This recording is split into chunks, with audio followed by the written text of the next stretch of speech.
Going into the day. This ball's well hit to left. And this one's gone. Talk about home runs. That's number 29 for Jay Bruce. It's 5-2.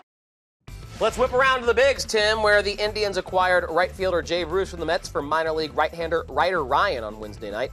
Bruce is in the midst of one of his best offensive seasons of his career with 29 home runs. He's now traded to a first-place Indian squad with aspirations of getting back to the Fall Classic. Do you think Jay Bruce is a difference maker that the Indians need in order to make another push to the World Series? I don't think so because he bats 250.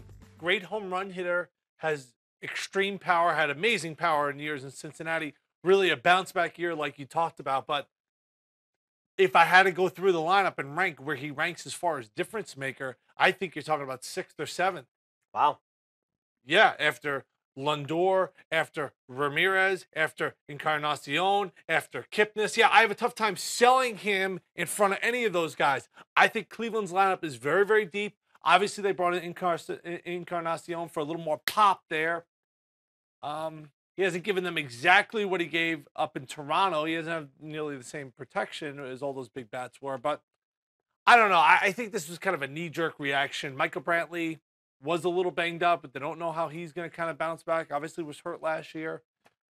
I'm not like, oh, they got Jay Bruce. That's a huge difference. But, yeah, I mean, a guy can obviously hit a lot of home runs. Yeah, he is what he is. And you make a point that he's a 250, 260 career hitter, or a hitter that's probably going to hit around that, maybe 275 on his best year. But we know the name of the game now. You've got to hit home runs. You've got to put up crooked numbers, and he has that ability with almost 30 now this season, and did that in a yard, as you know, that's not exactly a hitter's haven at Citi Field. It's true.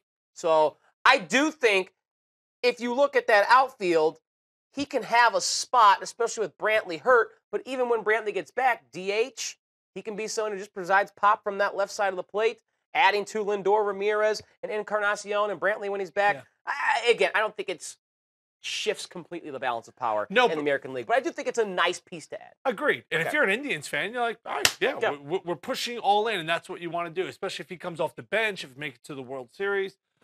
It's not a terrible move, but I'm not like, oh, wow, that's a huge difference maker type of move. But I like the fact that the Indians are pushing all in, trying to win a World Series this year.